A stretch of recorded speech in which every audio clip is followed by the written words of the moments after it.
Ujumbe wa kilimbunge cha Kiharu Ndindi Nyoro ni wetetea itina wake kwema kuvikamia koni ya mbunge matuko 18 mwaine uyu yila yumbe manakuni ya mutalatala wake na nduwangilili miongweli na dhanda tukura. Nyoro inena na inendi kuisila kuyandiki mama uvoni wa wetakana kwema kuvika mbunge ni sumadhani usu kuna umaniwe na itumita dhukika na vala wakuli ya Kenya mamunenge ilungu ya siu mwaitatu kana ina kutanga samuungamo wake waki uteti mwaka mwenu kutuolesia. Ujumbe wa kilimbunge cha Kiharu Ndindi Nyoro ni weyumilia kuthambalala niki kitumi unekiye kukuna kura mutalatala wake nando wa mwaka wa 2023 chumwani kivituku. Nataka nitumie fursa hii ya kwanza kutoa msamaha kwa Wakenya kwa disappointment ambayo nilisababisha wakati tulikuwa tunapiga kura ya finance bill pale bungeni last week.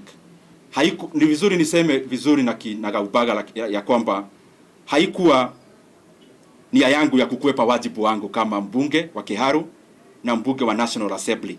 Nyoro weta kana muungamo wake wa kulia kwiko ni andhini wa mutalatala huu wa kinandu na ulawa wetete wa kulia na uo iweta kana itumisia kulia kwithi wa mbunge ni muthenani usu inaisiathukika. Hiyo jioni nilikuwa nasafiri na nikasafiri na nilirudi actually the day before yesterday jioni, na pia ilikuwa safari ilikuwa ya kiumuhimu. I apologize. We could have waited up to the end even of the third reading, and therefore no amount of explanation, even the one I'm giving, should absolve me of the blame that I ought to have done better, and I wish that I'll be a better representative of the people of Kenya, and especially also through the lesson learned in this whole process.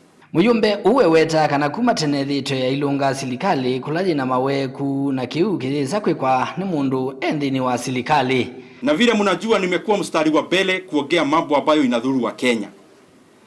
Hauwezi fanya jambo kama hizo.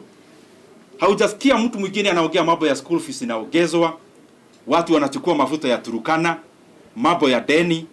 Hauwezi ongea mambo kama hayo ukiwa ndani ya serikali. Na hiyo lazima, it is obvious.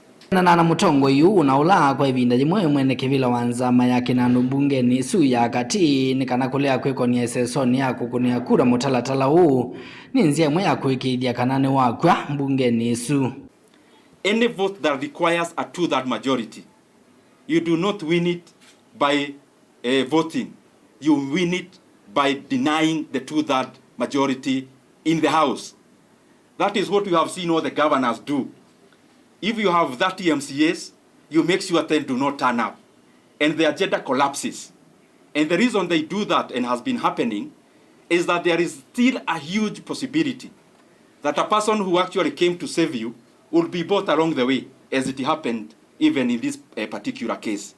Nyoro ingi yeweta kana aingi methitwe maimwenda atangase muungamo wake wa kiuteti indiye kuliane welungu ya siumwa itatu kana inya anengane usunge osu. And I would request so that I do not get into the same ditch I have been into, where I speak and I'm reminded that I was part of a certain team back then.